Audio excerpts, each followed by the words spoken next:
¿Cuál fue cuál capítulo fue el que vimos la vez pasada? ¿Cuál es el capítulo que nos toca ver? Vimos el 5, nos toca el Sí, 6, ¿verdad? padre.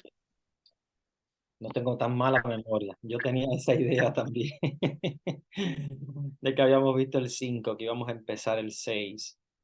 Bueno, vamos a comenzar entonces nuestro capítulo 6 del Apocalipsis. Muy bien.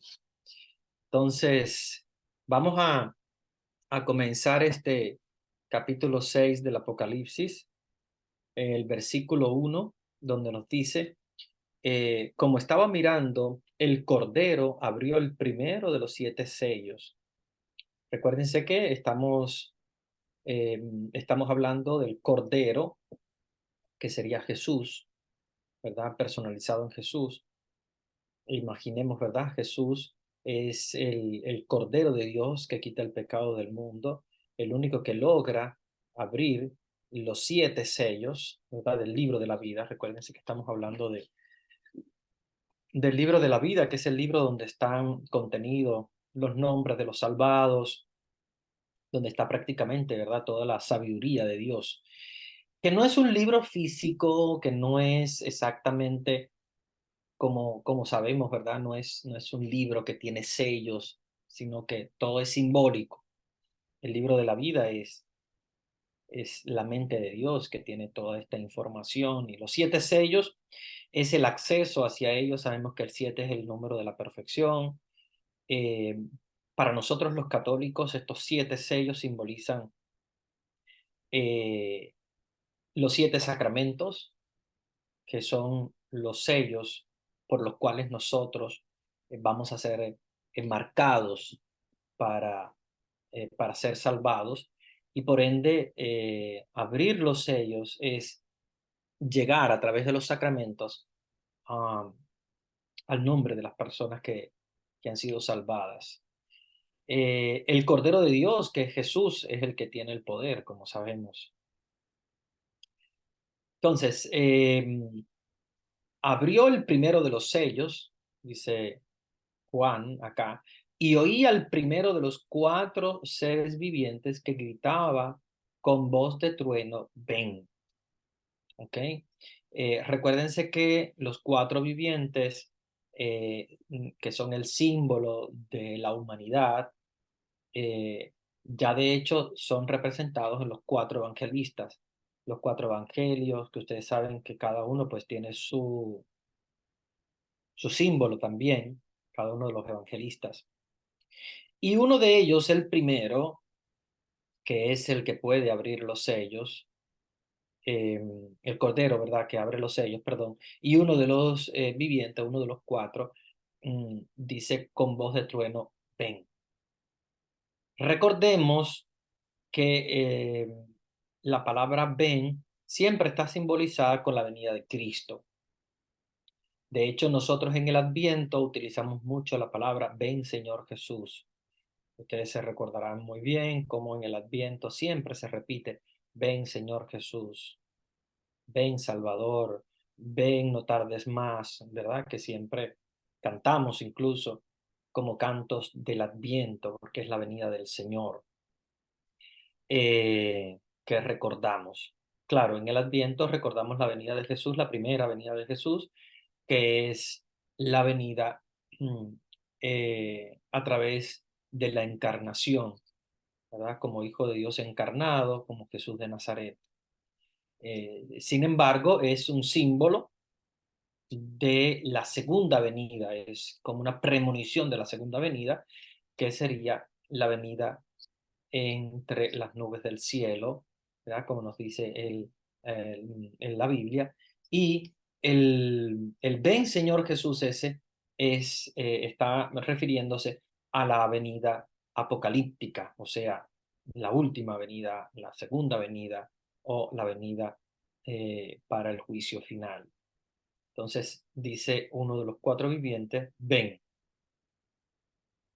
En ese momento aparece un caballo, estoy en el versículo número 2, aparece un caballo blanco y el que lo montaba tenía un arco y le dieron una corona, parte como vencedor y para vencer. Entonces, vean bien porque todo esto tiene un simbolismo muy grande por lo que se estaba viviendo en la época en la cual Juan, obviamente,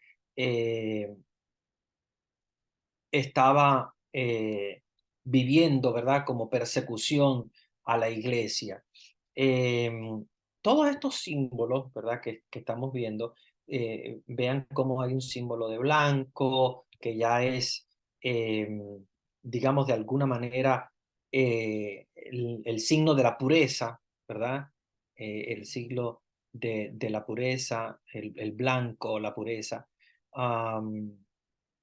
Y fíjense que el jinete que monta el caballo blanco, desde la antigüedad, se viene generalmente representando como a la palabra de Dios. De hecho, eh, por ejemplo, en, en el caso de los jinetes que van montando el, a caballo, tienen mm, una simbología muy interesante. San Ireneo y San Juan Crisóstomo, que son los primeros que hacen de alguna manera como la exégesis de este texto bíblico, am, para ellos, el símbolo del caballo blanco triunfante es la propagación del evangelio. De hecho, acuérdense que, como les había dicho, la palabra de Dios, que es el signo de la pureza blanca, em, hace, ¿verdad? La palabra de Dios, que es el evangelio, el centro de la palabra de Dios, ese jinete lo que hace es que propaga la palabra de Dios como vencedor, ¿verdad? Como vencedor. Em, de hecho, mm, muchos exégetas bíblicos, estudiosos, eh, afirman que portar un arco, que es un arma que obviamente era representada en aquella época por la lucha. Recordemos que un arco es símbolo de lucha, es símbolo de guerra, de alguna manera. Claro, aquí estamos hablando de algo espiritual, no de una guerra física, material, pero es una guerra espiritual. Em, que en esa época era relacionada con las mismas guerras que tenían los germanos, los eslavos, etcétera, ¿no? Eh, Sale este jinete con este arco, que es blanco, de ahí la pureza de la palabra de Dios, a dar la palabra de Dios, a expandir la palabra de Dios a través del mundo. Entonces, ya de por sí, ya desde el inicio, desde Ireneo, estamos hablando de los primeros años de la era cristiana, este símbolo es la propagación del Evangelio, no solamente al inicio, que obviamente recordemos que estaban viviendo ellos una época de expansión de la palabra de Dios no fácil, por eso también lo del arco, porque recuérdense que estamos hablando de una época donde era muy difícil la propagación de la palabra de Dios, que ha sido difícil en toda época, porque recordemos la expansión del Evangelio en América Latina desde los inicios y, y en países difíciles como los países musulmanes, ¿verdad? De persecución, de guerra. Ahora mismo, la misma propagación de la palabra de Dios se hace complicada, difícil. Y ese arco, que es el arma que tiene el cristiano, que no es un arma física para matar a nadie ni nada por el estilo. Recuerden que el arco, este jinete con este arco, el Apocalipsis, no simboliza como nosotros lo tenemos tal vez en mente. Nosotros tal vez pensemos, es un guerrero, va a soltar flechas por todas partes a matar gente. No. El símbolo de esta lucha es una lucha espiritual, es una lucha contra el demonio. Vean en la actualidad qué difícil a veces es. se torna en algunos países la propagación de la palabra de Dios. Y en otros países donde a veces es más fácil, pero la gente se rehúsa, la misma vivencia, ¿verdad? De la sociedad difícil, ¿verdad? De propagar la palabra de Dios. Entonces, este símbolo del arco es el símbolo de una lucha que tenemos también para la propagación del evangelio en todas épocas, todas épocas.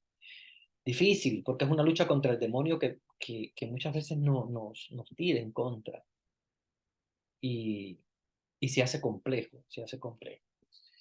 Entonces, este texto a mí me gusta mucho porque eh, hay un caballo blanco, hay un jinete que monta este caballo blanco, el jinete del caballo blanco, tiene un arco en la mano, o sea, por una parte, jinete. El jinete es el que em, galopa, o sea, va adelante. Por lo tanto, el símbolo que los grandes estudiosos bíblicos han dado a esto es la palabra de Dios. Y la blancura, pues obviamente, es la pureza de la palabra de Dios, del Evangelio, que tiene que ser propagado. Recordemos que Juan está escribiendo en medio de la persecución, en la persecución romana, donde la palabra de Dios tiene que ir adelante y resulta difícil, por eso es lo del arco en la mano, tenía un arco. Pero por otra parte, en este mismo texto bíblico nos dice que le dieron una corona como vencedor para vencer. O sea que la palabra de Dios, a pesar de que va a ser difícil de propagarla, al final va a vencer, al final va a recibir una corona. Entonces, no pensemos que el caballo blanco va con un arco para librar una batalla en la cual no se sabe si va a ganar o va a perder. No, al final nos dice, le dieron una corona. Partió como vencedor para vencer. O sea, ya de por sí él cuando sale, sale con su corona. O sea, ya es un ganador, ya es un vencedor. Va a ser difícil, claro, pero tiene la certeza de que puede hacerlo porque es palabra de Dios y va a llegar a todos los sitios. Entonces, qué bonito cuando nosotros nos imaginamos un mundo donde la evangelización es difícil, donde la evangelización es compleja, pero, pero una evangelización que parte desde una victoria, que es la victoria que Dios le da a su palabra. Entonces, a pesar de que nos encontremos de que, padre, qué difícil, los jóvenes se están alejando, etcétera, no se preocupen, no se preocupen. Ya el jinete del caballo blanco parte como vencedor y va a ganar esos corazones. Tarde, temprano, cuando sea, va a ganar esos corazones porque sale como vencedor y la propagación de la palabra de Dios va a ser una victoria, va a ser una victoria. Entonces, es hermoso, a mí me gusta mucho este capítulo porque tiene muchos signos, ¿ven? Está el Cordero, que como sabemos que es Jesús, están los 7 sellos, que sabemos que son los 7 sacramentos, están los 4 seres vivientes, que sabemos que son los 4 evangelistas, y el primero de ellos dice, ven, o sea, ven Jesús, como nosotros decimos, ¿verdad? Que el ven para la venida, ¿verdad? Final de Jesús, que es la venida apocalíptica, como le llamamos, que es la venida al final de los tiempos, pero ahí es donde aparece entonces la propagación de la palabra de Dios como el primero de los jinetes, ¿ok? El primer jinete. Recuérdense que el primer jinete no está hablando de una persona, ¿ok? Acuérdense que esto se está personificando de alguna manera en el jinete en un hecho, y es la palabra de Dios. Es un jinete blanco. Por lo tanto, es la palabra de Dios. Tiene ya una corona, parte como vencedor y su misión es expandir esa palabra de Dios a todo el mundo. ¿Okay? Bien. En el versículo 3, cuando abrió el segundo sello, ¿ok? Recuérdense que es el Cordero siempre que abre los sellos. Cuando abrió el segundo sello, oí al segundo viviente, y aquí viene entonces la personificación del segundo evangelista, segundo ser viviente, gritar, ven. O sea, vuelve de nuevo la palabra ven, que acuérdense que siempre habla de la venida de Cristo. ¿Ok? Siempre. Recuérdense que, y se recordarán siempre porque lo decimos mucho en el Adviento. Ven Señor Jesús, no tardes más. Ven Señor. ¿Ok? Ven Salvador. Entonces, Él dice, ven. En el versículo 4 dice, salió entonces otro caballo de color rojo fuego. Vean, aquí hay otro jinete más. ¿Ok? Otro jinete en el caballo de color rojo fuego. Al que lo montaba, que es el jinete, se le ordenó que desterrara la paz de la tierra y se le dio una gran espada para que los hombres se mataran unos a otros. Ustedes dirán, padre, y ahora sí se complicó la cosa. Porque ya no estamos hablando del jinete blanco, que es vencedor, que tiene una corona, sino que estamos hablando de el jinete del caballo color rojo. El color rojo es el signo del fuego, es el signo de la sangre también, como ustedes saben, ¿verdad? Eh, entonces, se le da una misión, y la misión es desterrar la paz de la tierra. Y la idea era que se degollen unos a otros con una espada. Eh, los grandes exégetas, de hecho, Papa Benedicto XV, no Benedicto XVI, estamos hablando de Benedicto XV, que vivió en torno a la Segunda Guerra Mundial y, ¿verdad? Toda la convulsión que hubo en el mundo en aquella época. Los exégetas nos dicen que aquí podemos encontrar una pista para poder descubrir qué cosa es este caballo o este jinete del caballo rojo, eh, que tiene una misión como un poco extraña. Eh, de hecho, el mismo Jesús nos dice, no sé si se recuerdan, el texto donde Jesús nos dice, no he venido a traer paz, sino guerra, y pelearán la madre con la hija con la madre, la nuera con la yerna, la nuera con, no sé, la suegra. Bueno, el texto bíblico interesante ese de Jesús, que a veces a nosotros como que, no sé si ustedes se han percatado de, de lo difícil que es entender la mentalidad de Jesús cuando nos dicen, yo no he venido a traer paz, sino que he venido a traer fuego.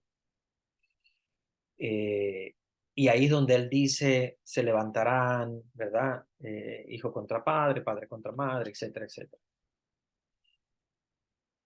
El sentido del caballo rojo, que no es muy sencillo de poder comprender, ya nos da a entender que hay discrepancia, que hay guerra, que hay mm, eh, muerte del hombre contra el hombre. Y el símbolo de este caballo rojo es el símbolo de la guerra. De hecho, muchos exégetas bíblicos coinciden, o sea, todos prácticamente coinciden. El jinete rojo es la guerra. Si el jinete blanco, estamos hablando de que era la palabra de Dios aquí, sin embargo, estamos hablando de todo lo contrario. Es el jinete llamado jinete de la guerra también. Eh, de hecho, Benedicto XV, en medio de la Segunda Guerra Mundial, o la Primera Guerra Mundial, nos dice, jamás se había visto en el mundo una guerra como institución permanente de toda la humanidad. Y el padre Castellani, que es un gran estudioso bíblico, dice que viendo dos guerras mundiales, parece como si el mundo se preparara también a una tercera guerra mundial, que podría ser incluso la última. y la definitiva, la del jinete de la guerra. No estamos tan lejos, porque ustedes ven que ya poco a poco, con la misma guerra de Ucrania, surgió también la de Armenia hace poquísimos días atrás. Y justo menos de una semana atrás, la de la Tierra Santa en Israel, que de hecho se han suspendido todas los peregrinajes a Israel por esa misma situación. Eh, la Tercera Guerra Mundial, que al parecer, que obviamente no podemos decir que es que estamos empezando la Tercera Guerra Mundial o que vaya a ser mañana. Acuérdense que nosotros los católicos nos distinguimos porque nosotros no somos predictores, ¿ok? Ni tampoco nadie nos ha nombrado a nosotros profetas, no tenemos que hacer, porque esa no es nuestra misión, ni tampoco Dios nos ha dado una premonición diciendo esta es la Tercera Guerra Mundial o ya está empezando. Lo que sí nosotros vemos son signos.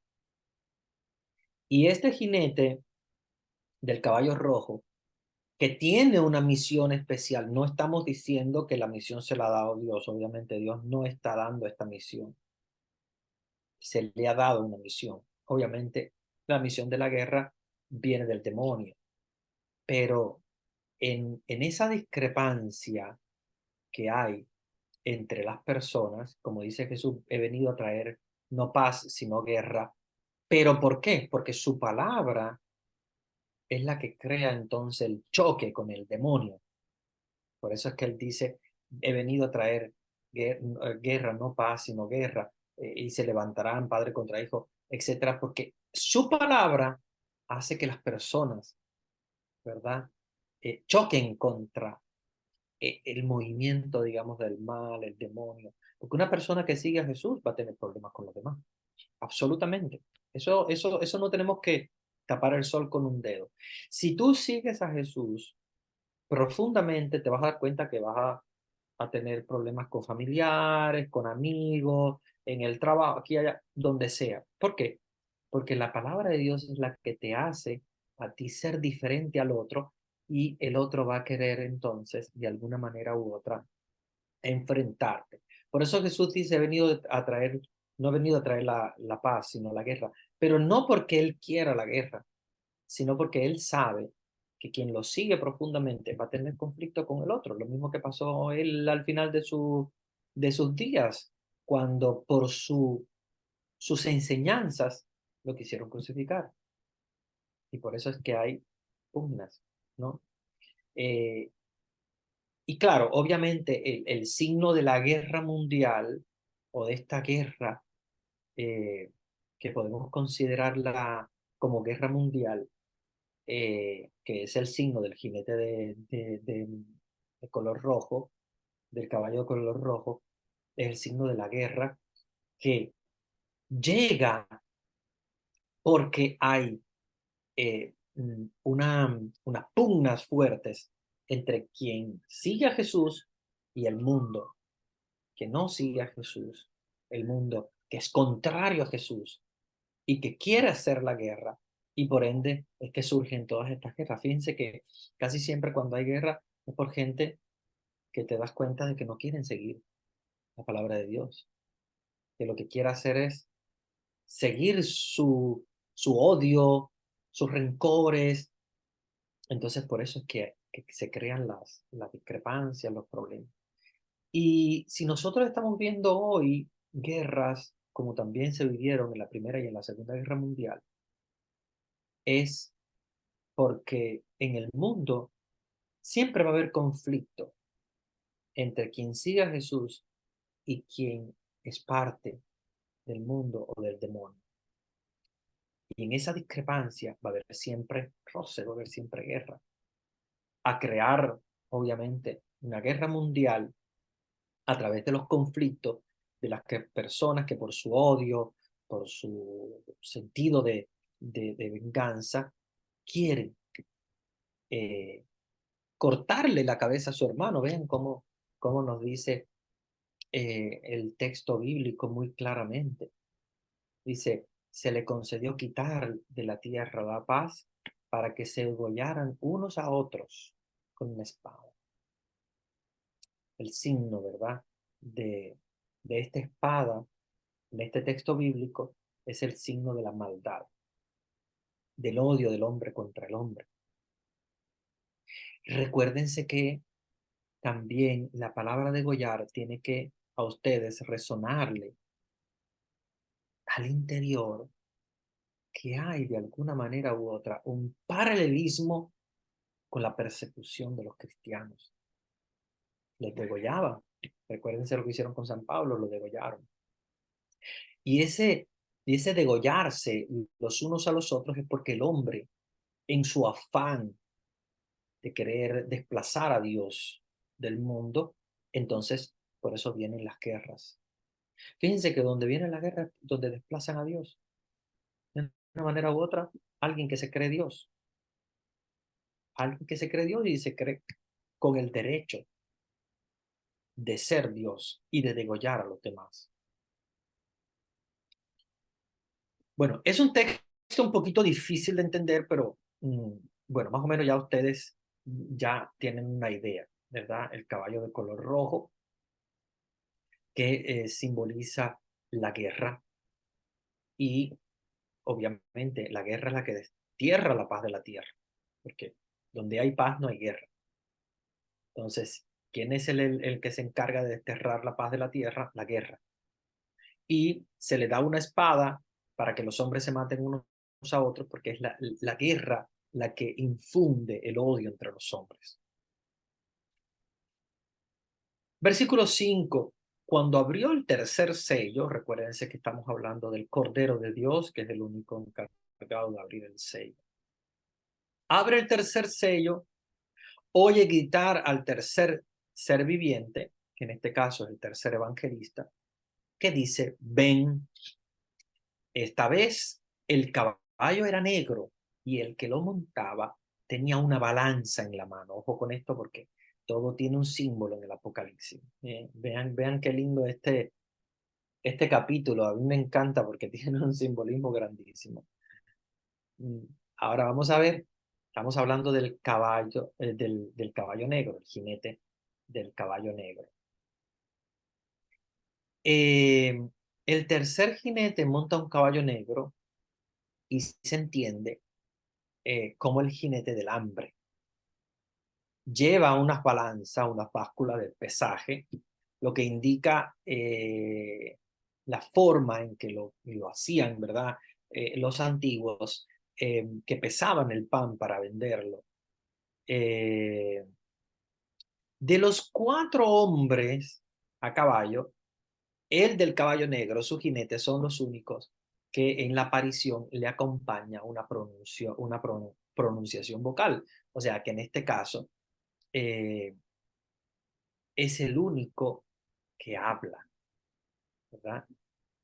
Eh, Fíjense más adelante porque sería bueno que lo entendamos del todo. Vamos a ver el versículo 6 para poder entender. Entonces escuchó una voz de en medio de los 4 seres que decía, una medida de trigo por una moneda de plata, 3 medidas de cebada por una moneda también.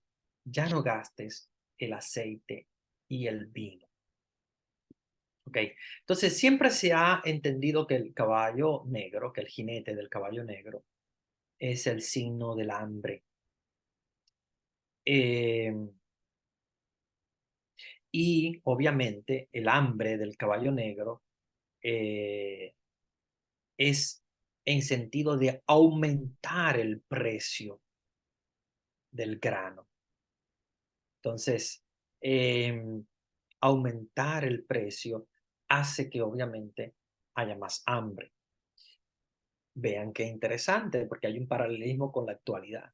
Nosotros estamos viviendo ahora una época de inflación muy grande, donde los precios se han ido a las nubes en todos los países del mundo. No hay ningún país que se haya escapado a esto, ¿verdad? Porque a veces hay gente que empieza a elucubrar de que esto es por culpa de tal presidente o de aquí o de allá. La realidad es que en todo el mundo ahora, en la actualidad, hay una inflación. Unos tienen más, otros menos, porque claro, obviamente todo depende de los recursos que tiene cada país y depende también de alguna manera del manejo que se hace de esos recursos o del manejo que se hizo, yo diría más que nada durante la pandemia, porque durante la pandemia hubo una época en la cual no se produjo casi nada. Todo el mundo estaba encerrado, o sea, no se produjo.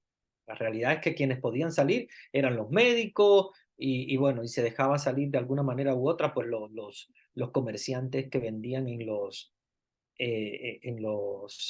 supermercados, porque la gente tenía que comprar y tal para subsistir, pero no se produjo. Entonces en ese momento no se sintió tanto porque obviamente la gente compraba lo necesario.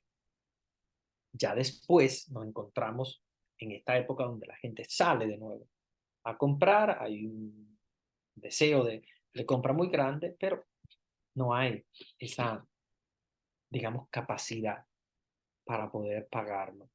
Y viene entonces esta época interesante de la hambruna, relacionada con la balanza. Vean que este jinete trae una balanza en la mano y se oye la voz, ¿verdad?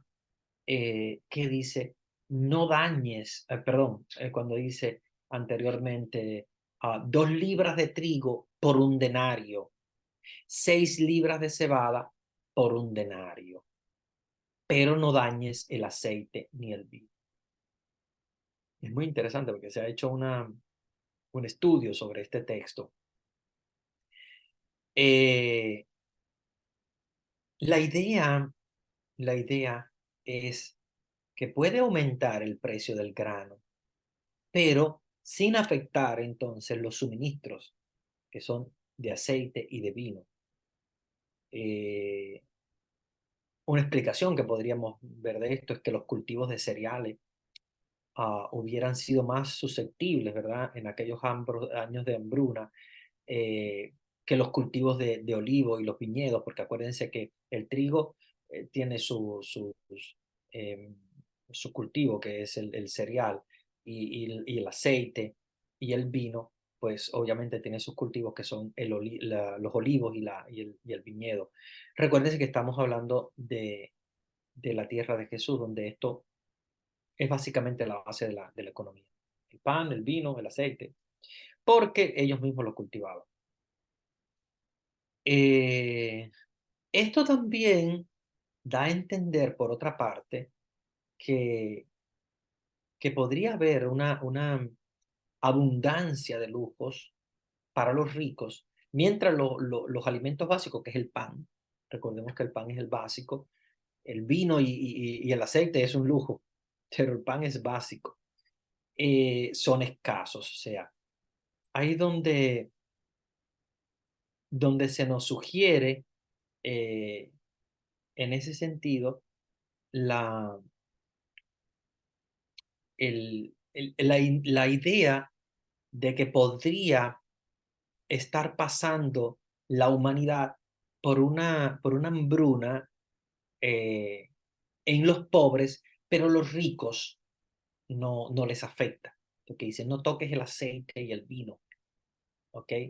De alguna manera esta voz es la voz, como sabemos, del demonio, porque eh, cuando dice, puedes subir los precios del trigo, de la cebada, pero no hacerlo con el aceite y el vino, también podría ser como el signo de que puedes subirle el precio a los pobres.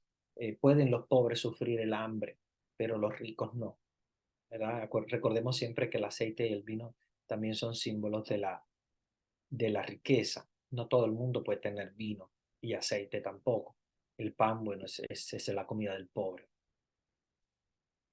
Eh, Esto sugiere en algunos estudiosos bíblicos que podría también el mundo comenzar a pasar por esta misma situación de pobreza, de hambruna universal, donde van a ser más afectados los pobres de alguna manera, ¿verdad?, que los ricos. Pero es un texto bastante complicado y difícil de entender. Pero bueno, esto los estudiosos bíblicos nos hacen reflexionar sobre esto. El negro sabemos que es un color oscuro, es el color de la oscuridad. La balanza en la mano es el sentido por eso es que se llama el jinete de la hambruna, del hambre, porque es el símbolo de la venta de alimentos. La venta de alimentos se hace a través de una balanza, entonces es el sentido de la hambruna, ¿verdad? De la escasez. Y la voz, donde dice una medida de trigo por una moneda de plata, 3 medidas de cebada por una moneda también, que bueno, en algunas partes traducen de una manera u otra. No es tan importante lo de las monedas porque acuérdense que eso lo contextualiza el traductor por la época en la cual estaban viviendo estas personas. Pero la idea es este aumento, ¿verdad? De alguna manera u otra del trigo, de la cebada. Sin embargo, no toques el aceite y el vino porque es el sentido más de la aristocracia, ¿verdad? Del poder de los ricos. Versículo 7. Cuando abrió el cuarto sello, oí el grito del cuarto ser viviente. Aquí estamos hablando evangelista, del cuarto evangelista que dice, ven. Y el signo, como ustedes saben, de ven es de la venida del Señor. Versículo 8. Se presentó un caballo verdoso. Eh, mm, y aquí nos está hablando ya de el último, ¿verdad? De los jinetes, el cuarto jinete, eh, que lo llaman verdoso.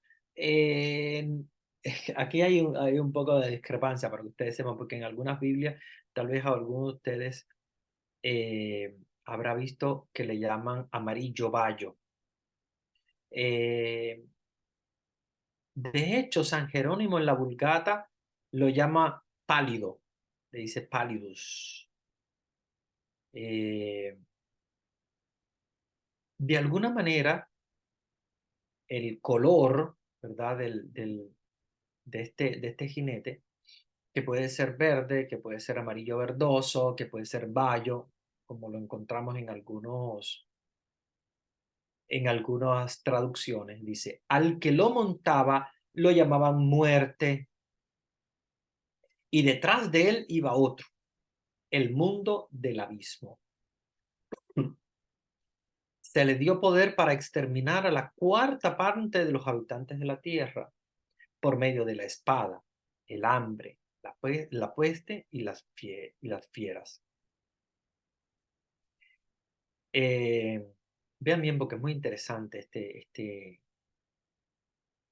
este último jinete, el cuarto jinete del Apocalipsis, llamado muerte. Eh, es el único jinete que le da el nombre, ustedes ven explícitamente. Los otros los entendemos obviamente por la exégesis. El primero nos dice que es blanco, no nos da el nombre, sabemos que es la palabra de Dios por el contexto. El rojo no nos dice que es, el negro tampoco. Nosotros lo intuimos, obviamente, eh, que es la hambruna por el contexto en el que se habla del caballo negro. Sin embargo, el caballo verdoso no solamente se le da un nombre, sino que incluso se le explica también que el abismo viene detrás, ¿no? El Hades, en algunos lugares dice el Hades, otra parte dice el abismo, le viene detrás de él. Y que se le da la potestad eh, de matar con espada, dice con hambre, con mortandad y con fieras a la cuarta parte del mundo. A diferencia de los otros tres, no se le describe como un arma o como un objeto. eh, Sin embargo, eh, en algunas ilustraciones lo colocan como que lleva una guadaña por el hecho de ser eh, la muerte, ¿verdad? Eh, Fue como una tradición. Generalmente cuando se dibuja el jinete, el cuarto jinete se le coloca una guadaña, el sentido de la muerte. El color del caballo de la muerte, en el griego original, es clomos, que como yo les decía, San Jerónimo lo llamó pálido. Eh, Puede ser un verde claro, puede ser un verde amarillento, puede ser un color ceniza también, que son las posibles interpretaciones que se le da a ese color, porque es difícil entenderlo en el griego koiné, esa palabra, eh, porque no tiene una traducción literal. Pero puede ser entre gris, verde, amarillo, o tal vez una combinación entre todos prácticamente, que es como un color pálido, ¿verdad? Que es el color más bien de un enfermo, como ustedes saben, de muerte, eh, que es pálido, que se pone un poco amarillento, a la vez un poco verdoso y medio cenizo. Y por eso es el símbolo de la muerte, de hecho se le llama la muerte. Y se le da el poder para exterminar a un cuarto de la tierra. ¿Qué símbolo tiene esto? Es un poquito difícil de poder entender porque, como ustedes ven, no es, no es sencillo poder entender el por qué un cuarto de la tierra es exterminado a través de la muerte. Eh, pero claro, por otra parte entendemos que no es que va a matar a toda la humanidad o a la mitad de la humanidad, sino que es una gran parte de la humanidad, es mucho. Si nosotros pensamos que hay millones de habitantes en la Tierra, una cuarta parte de la Tierra es mucho, son muchos millones y millones de personas. Viendo que ya nos están describiendo guerras, nos están describiendo hambre, nos está describiendo fieras, espada, pues claro que obviamente va a haber una cantidad muy grande que van a morir. Como este es el caballo de la muerte, el sentido es que el final de los tiempos es difícil y va a ser difícil. Y puede ser que a través de guerra, puede ser que a través de hambruna, pero la realidad es que el mundo va a ir caminando a, hacia un abismo donde se va a encontrar ya finalmente con la salvación de Jesús, porque no va a haber otra alternativa para salvarlo. Es como cuando tú ya caes al vacío completamente, que no queda otra alternativa. Hay guerras, hay hambre, estamos en el mero final de todo, y ahí es donde viene la mano de Dios que te sostiene, ahí es donde viene la, la mano de Dios que es mano poderosa. Vamos a ver aquí eh, en el versículo 9 donde nos habla del quinto, el quinto de los sellos.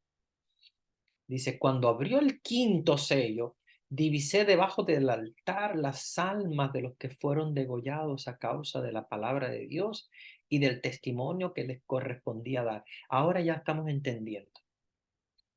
Hay espada, hay degollados, pero estamos hablando de una persecución muy parecida a la del inicio del cristianismo. Y de hecho, no debería ser para nosotros raro que el mismo Apocalipsis nos esté hablando que el final de los tiempos será semejante a lo que ellos estaban viviendo en esa época.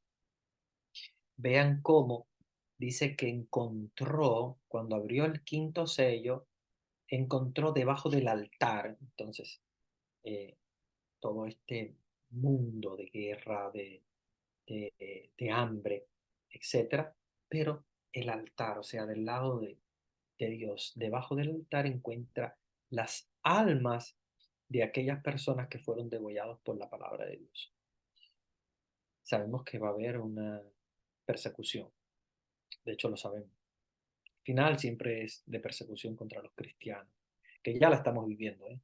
ya estamos viviendo y ustedes saben muy bien que lamentablemente estamos viviendo una época de persecución muy fuerte contra el cristianismo.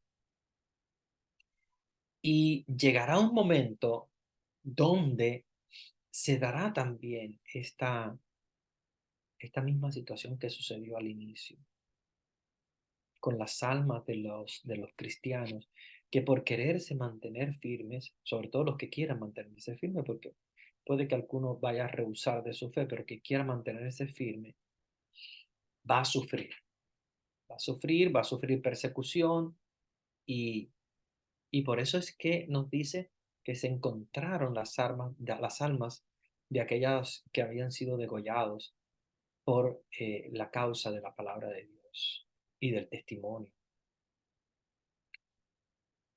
Versículo 10. Se pusieron a gritar con voz muy fuerte, Santo y justo Señor, ¿hasta cuándo vas a esperar a hacer justicia y tomar venganza por nuestra sangre a los habitantes de la tierra? Entonces viene, qué hermoso, ¿verdad? Las almas de los que habían sido degollados dicen, Santo y justo Señor, ¿hasta cuándo vas a esperar para hacer justicia? Porque ahí es donde viene entonces la justicia. Hay veces algunos de ustedes preguntan, Padre, ¿qué es lo que pasa y por qué? Y Dios como si se hubiese olvidado de nosotros y Dios, ¿qué es lo que pasa? Que las personas sufren y que las personas son perseguidas y tal. ¿Dónde está Dios? No, Dios está allí. Solo que aquí es donde viene la aclamación final a la justicia de Dios. Dice, santo y justo. Dios, que es santo, pero que a la vez también es justo, que hace justicia. ¿Hasta cuándo vas a esperar a hacer justicia y tomar venganza? Por nuestra sangre, por nuestra sangre, o sea, la sangre, estamos hablando de los degollados por la palabra de Dios, o sea, todos aquellos que van a sufrir o de alguna manera han sufrido también anteriormente por la palabra de Dios, van a sufrir, van a llegar a un momento, a un punto donde le van a clamar a Dios por justicia. Entonces Dios es el que hace justicia al final. Entonces, no pensemos nosotros ahora de que, ¿por qué tantos inocentes que mueren o tantas personas inocentes que mueren y por qué tantas personas que son perseguidas?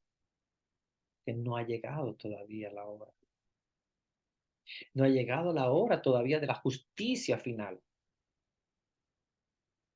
Dice el versículo 11, entonces se les dio a cada uno un vestido blanco. Vean qué hermoso porque viene entonces ahora lo que es ya la recompensa de las almas. Se les dio un vestido blanco y se les dijo que esperaran todavía un poco. Vean qué hermoso porque a veces el tiempo de Dios no es el tiempo del ser humano. A veces nosotros queremos de alguna manera como más rapidez. Pero Dios toma su tiempo. Dios toma su tiempo. Y Dios sabe cuándo es el momento oportuno. Dice el versículo 11. Entonces se les dio a cada uno un vestido blanco, se les dijo que esperaran un poco hasta que se completara el número de sus hermanos y compañeros de servicio que iban a ser muertos como ellos. Por eso es que se habla siempre, no sé si ustedes han escuchado en los novísimos, se habla de un juicio particular y hablan del juicio universal. Eh, es cierto que el juicio final, como lo llamamos nosotros, el juicio final, o juicio universal, será al final de los tiempos, será al terminar de la humanidad. Pero, ¿qué pasa con el que muere mañana? ¿Tiene que esperar al juicio final para recibir su recompensa? No, claro, hay un juicio particular. Habrá un juicio final, pero hay un juicio particular que se llama particular porque cada persona que muere hoy, mañana, pasado mañana, va a recibir su juicio particular. Pero el juicio universal es el juicio final.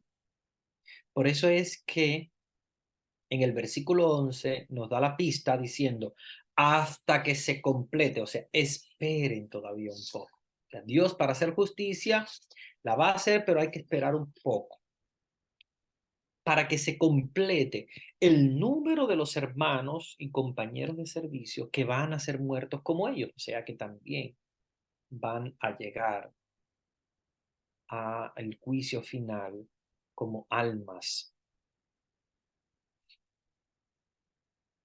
Dice el versículo 12, y mi visión continuó.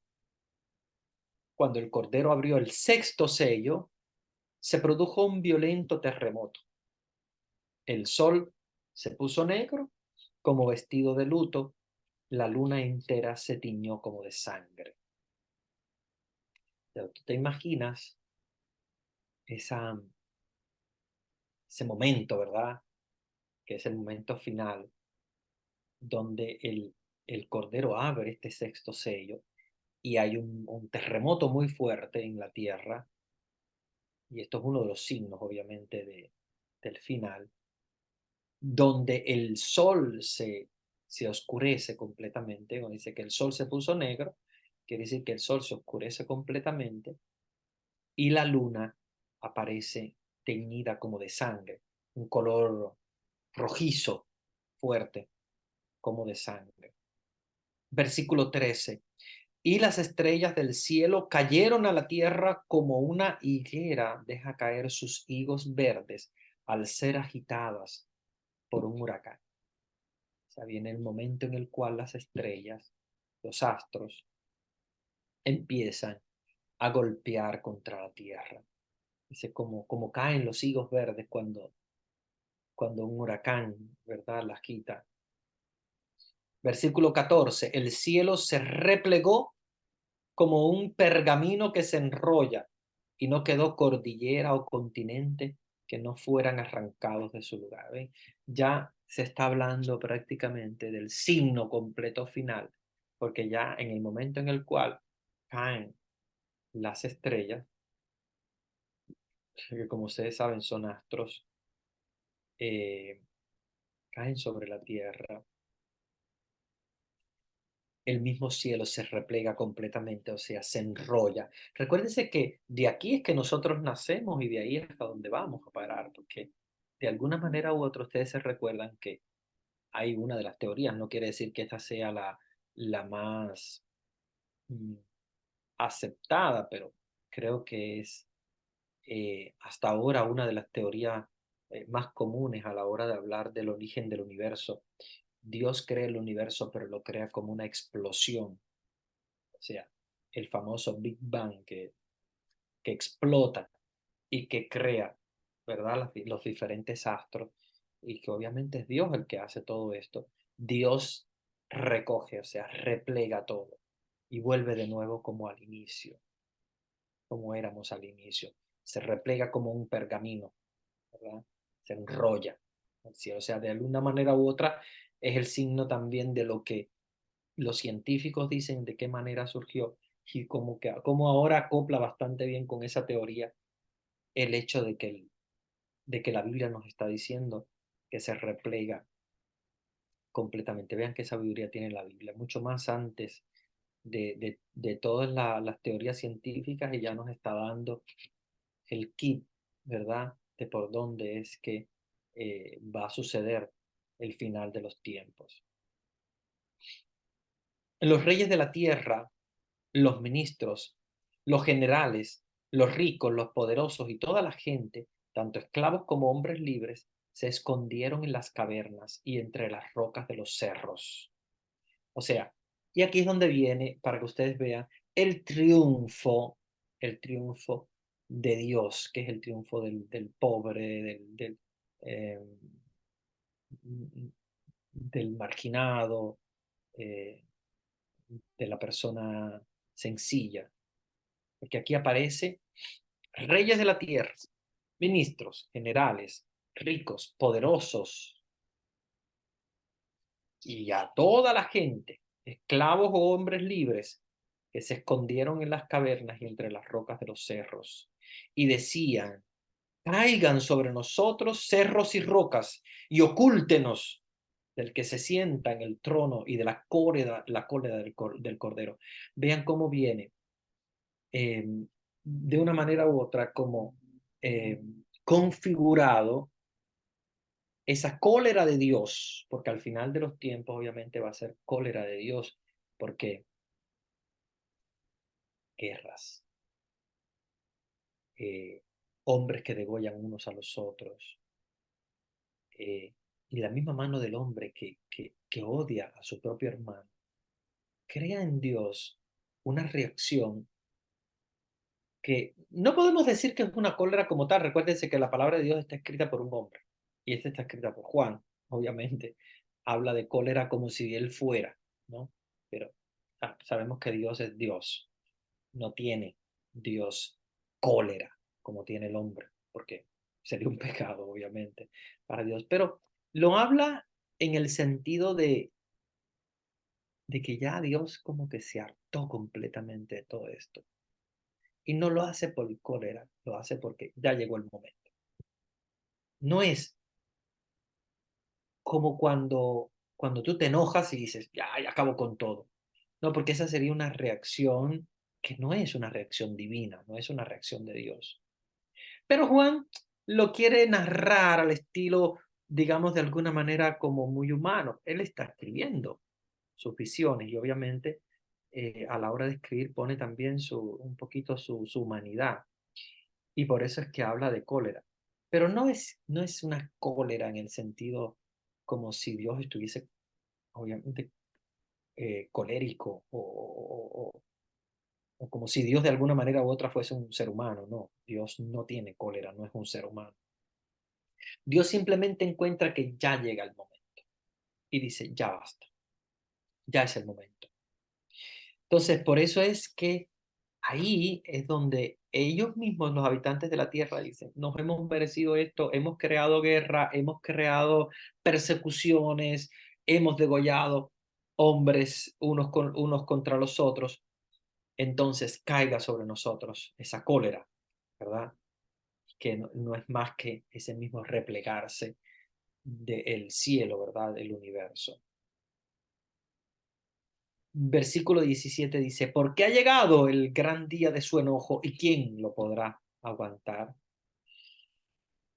Dios no se enoja. O sea, lo sabemos porque incluso en el Antiguo Testamento hay eh, muchos textos bíblicos que nos hablan de este famoso enojo de Dios. No es Dios que se enoja ni hay un enojo de Dios. Simplemente nosotros debemos entender que Dios llega un momento en el cual sabe que es el momento. ¿Ok? No es, no es que de alguna manera u otra Dios tenga cólera porque sea como el ser humano, sino que Dios llega un momento en el cual es como un cocinero, sabe cuándo hay que sacar ya la comida del horno, sabe que ya llegó el momento en el cual ya basta el fuego, ya está listo. Y es lo que pasa con Dios. Dios no está enojado, Dios hace como mismo el cocinero que dice, ya llegó el punto donde está listo, ya basta, ya es el momento en el cual está lista la comida, bueno, pues está listo el final, o sea, ya llegó el momento en el cual viene entonces el juicio universal. Eh, es interesante porque eh, la aparición, ¿verdad? Em, de de cada uno de estos signos, ¿verdad? Eh, nos está hablando de una sabiduría de Dios muy grande. Porque si ustedes ven el momento en el cual aparece Dios, ¿verdad? Aparece Dios. El momento en el cual eh, ya la comida como está lista, como les decía, o sea, ya, de alguna manera u otra, pues ya lo que se esperaba, que era el final, ya llegó, que Dios se ha dado cuenta que ya ese es el momento. Que nosotros no lo sabemos, no lo sabemos, pero sí tiene una simbología muy interesante. Vivimos en un mundo de guerras, de persecuciones, de hambruna, etcétera, pero va a llegar un momento en el cual Dios va a decir basta porque ya está listo. Y no es un enojo. Acuérdense que no estamos hablando de ira, de enojo, porque eso es un pecado. Estamos hablando de que Dios sabe cuándo toca. Ahora, Juan está hablando de enojo, porque Juan vive, él especialmente, ese mismo enojo. Y obviamente es cristiano, está bajo la persecución. Me imagino cuánto enojo podría sentir una persona que tiene que huir, perseguido, porque lo van a matar. Y de alguna manera como que personaliza a Dios con su propio sentimiento.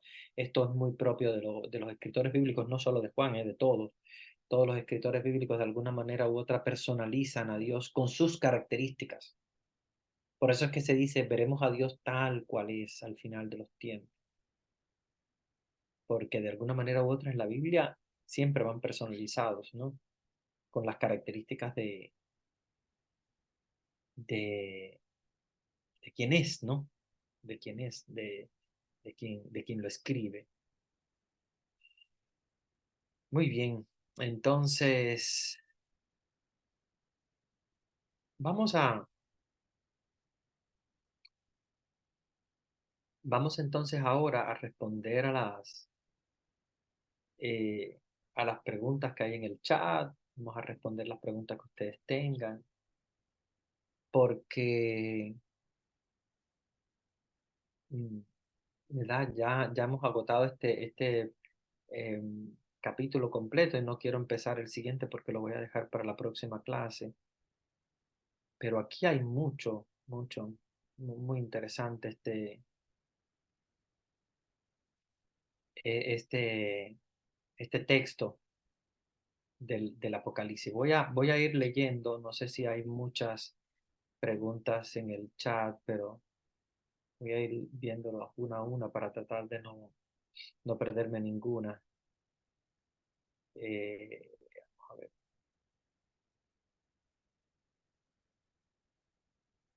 A ver si alguien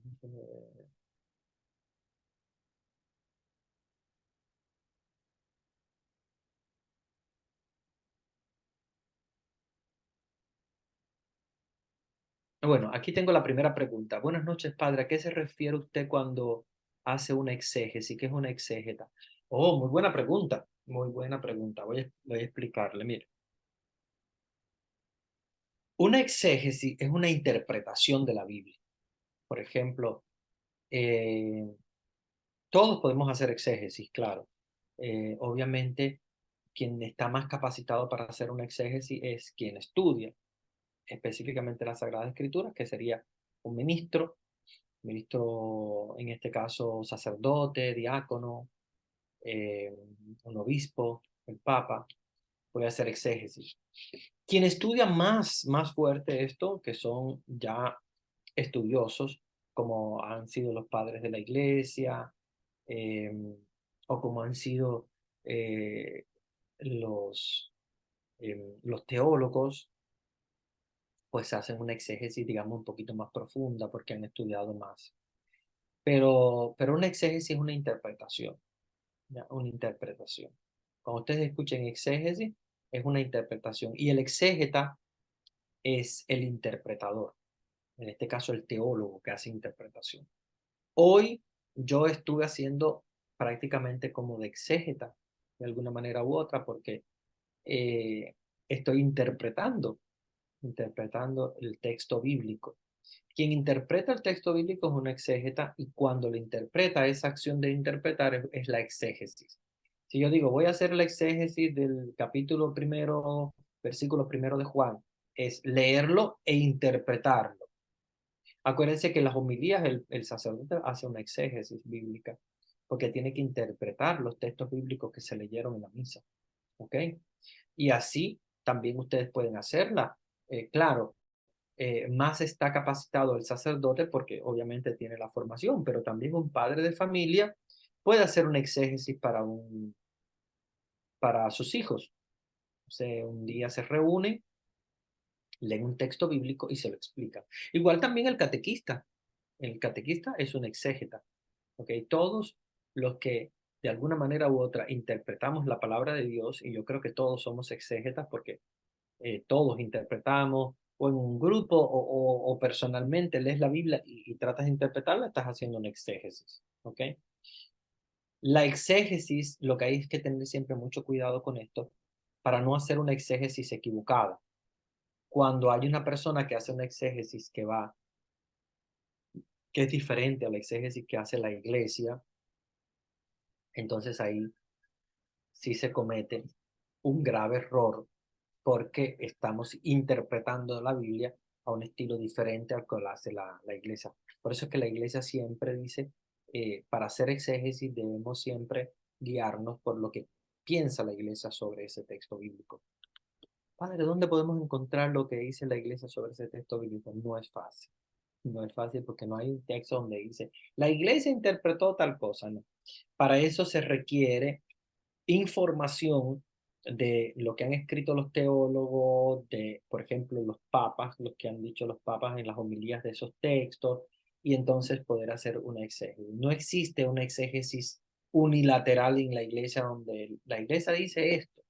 No, o sea, la iglesia ha hecho a través de su historia exégesis sobre ese texto diferentes personajes de la historia de la iglesia.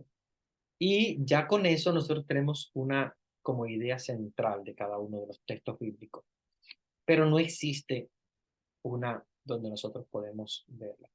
Hay algunos que escriben, de hecho el Papa Benedicto XVI ha hecho muchas exégesis que se pueden leer hermosas de textos bíblicos.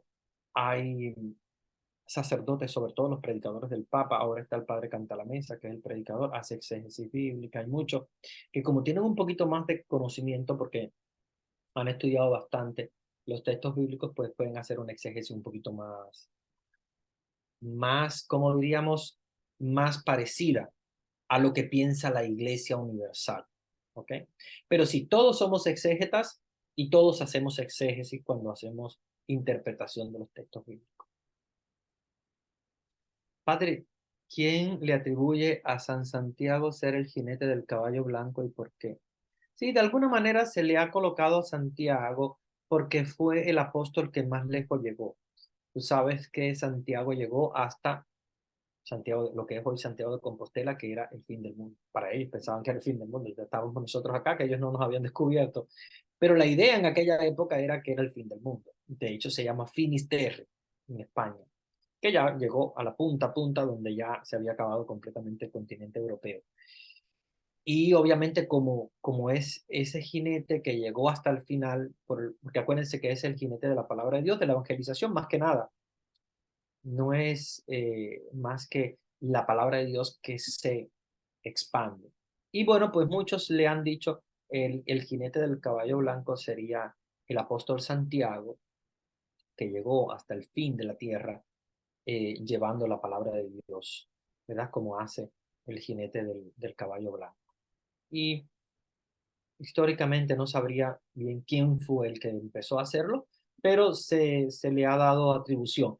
A mí más que nada me gustaría dejarlo abierto, no solamente atribuirlo a Santiago el apóstol por ser el apóstol que más lejos llegó, sino a la evangelización. ¿Okay? La evangelización que es mundial, que es incluso actual. ¿Okay? Ese es el jinete del caballo blanco. Es la propagación de la palabra de Dios y se hace en cualquier momento y a través de cualquier persona. Es bonito también, bueno, pues contextualizarlo en Santiago por el hecho de ser ese apóstol que fue el que llegó más lejos. La realidad fue el que llegó más lejos de todo. Padre, en la Biblia de Jerusalén explica los 4 caballos o sellos, las plagas, Israel infiel, guerra, hambre y muerte. Explica los 4 caballos o sellos, las plagas. Bueno, hay 4 caballos, pero no hay 4 sellos, hay 7 sellos. las plagas, Israel infiel, guerra, hambre, muerte. Sí, más o menos algo de lo que hemos hablado hasta ahora. eh, bueno, con excepción del caballo blanco, que como ustedes saben es la evangelización, porque es la palabra de Dios con la cual se le atribuye. Pero sí, sí hay muchas exégesis, muchas interpretaciones de hecho sobre los sellos, sobre los jinetes. ¿Cuál es la diferencia de juicio particular y el juicio final? Esto es una pregunta muy buena. Mira, el juicio particular de cada persona se hace en, en el momento en el cual eh, la persona muere, queda su alma no puede quedar como en un limbo. Y de alguna manera, pues obviamente está a la espera del juicio final, pero se le da como como diríamos, un estado. Acuérdense que no hay un lugar, el alma no ocupa espacio, pero el estado del alma puede estar ya desde ese momento en su juicio particular en el cielo o en el infierno. Pero está como quien espera que empiece una fiesta. Ok, tú entras a una fiesta, ya desde la entrada te pueden dar un brazalete, te pueden dar un vestido, lo que sea. Pero no estás todavía en la fiesta, no ha empezado, ¿ya? Entonces, más o menos es así. El juicio particular es como esa introducción a la fiesta, pero todavía no ha comenzado, todavía no ha empezado. El juicio final universal es cuando ya empieza la fiesta. Ahí es donde entonces ya viene todas estas manifestaciones apocalípticas y viene entonces lo que les decía anteriormente de las almas que ya no aguantan más y dicen, ya tienes que hacer justicia. Y es donde viene entonces el momento en el cual Dios decide hacer justicia a la humanidad entera. Y ahí viene entonces lo que es el juicio universal y donde viene ya prácticamente, definitivamente eh, la decisión sobre cada una de las almas. Eh, ¿Cuál es el séptimo sello? El séptimo sello se supone que sea ya el final. O sea, cuando se abre ese sello, ya viene lo que es el juicio universal. O sea, la apertura de ese sello es el final de la humanidad. De hecho, no se describe, como ustedes vieron, eh, por el hecho de que ese sello es el último y es el preámbulo ya del final de los tiempos, donde ya se abre ese sello, es donde viene entonces el juicio universal, o sea, la celebración del juicio universal. Por eso es que ese sello es tan importante porque ahí se abre el libro de la vida, ahí se saben las almas de los que son salvados. Buenas noches, padre, por favor, ¿puede explicar qué quiere decir vulgata? Oh, muy bien. Bien, están haciendo preguntas muy interesantes y difíciles. Mira, vulgata viene de vulgos, vulgo. De hecho, cuando nosotros decimos es una cosa vulgar, claro, la gente entiende vulgar como algo feo, pero en realidad vulgar en latín quiere decir del vulgo, del pueblo, ¿ok? Básicamente hay gente que dice esa palabra es vulgar cuando es una palabra fea, mala, pero en realidad una palabra vulgar debe ser una palabra que usa el pueblo, o sea, algo común, algo que le pertenece a todo el mundo, ¿no? Que todo el mundo entiende.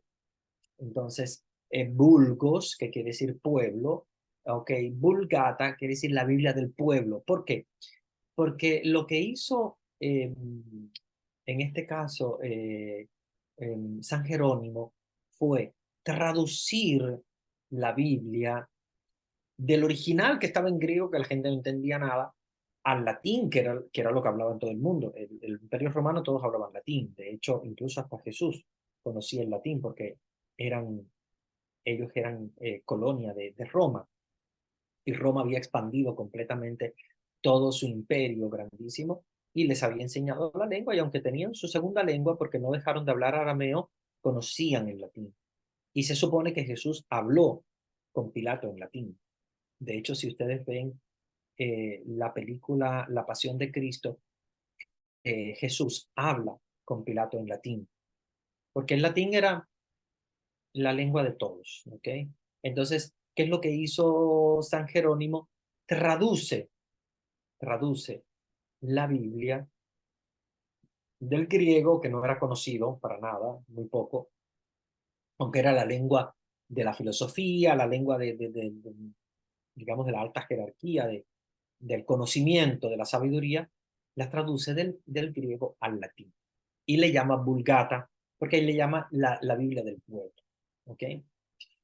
No se crean que, ¿cómo se llama? Lutero fue el primero en traducir la Biblia para el pueblo. No, absolutamente. Lutero quiso traducirla al alemán para que el pueblo alemán conociera, pero el primero que traduce la Biblia para todo el pueblo fue San Jerónimo. Y traduce la Biblia en latín porque era la lengua conocida que hablaba todo el mundo. Y entonces, claro, como vulgus quiere decir pueblo, entonces la llamaron la Vulgata, o sea, la Biblia del pueblo, ¿ok? O la Biblia de todos, porque ya se podía leer en latín la Biblia, o sea, en la lengua del pueblo. Padre, usted mencionó 6 sellos y el séptimo sello no salió, de hecho no salió. Si ustedes leen completamente todo el capítulo, no sale el séptimo sello. Y es precisamente porque es el sello final, la apertura final del juicio. En ese momento se abre el sello final, que es el séptimo, que es ya el juicio final, ¿ok? La manifestación de Dios. Es decir, que tenemos dos juicios el ser humano. Eh, no podríamos hablar de dos juicios porque el juicio particular tuyo es el definitivo. Solamente que hay uno universal porque es el que se celebra al final de los tiempos. O sea, con, con, la, con el fin. Pero anterior a eso, tiene que haber de alguna manera, no diríamos, bueno, la iglesia lo llama juicio particular, pero tal vez no sea un juicio como tal, porque es el encuentro del alma con Dios. Cuando el alma muere, va hacia Dios. Y claro que Dios tiene que decidir qué va a hacer con esa alma. Y por eso es que la iglesia le llama el juicio particular. No aparece en la Biblia, no lo busquen, no aparece tampoco en el Apocalipsis. Es algo que la iglesia obviamente habla porque forma parte de su sabiduría, lo del juicio particular. Eh, pero no es como tal un juicio como el juicio universal, que obviamente es el juicio final, que le llamamos. El juicio particular es más bien ese encuentro cara a cara con Dios, en el cual pues se define qué es lo que va a hacer el hombre, o sea, qué va a hacer Dios con esa persona, con ese hombre, con ese ser humano. Muy bien, se agotaron las preguntas del chat y a nosotros se nos agota también el tiempo. Eh, pero está muy interesante, ¿verdad? Todo esto del Apocalipsis. Hemos dejado entonces para la próxima clase, empezaremos lo que es el Apocalipsis capítulo 7, que es también muy interesante, muy bonito. Es un poco repetitivo, ¿no? En algunos de los textos, pero bueno, vamos a trabajarlo en nuestra próxima clase del lunes.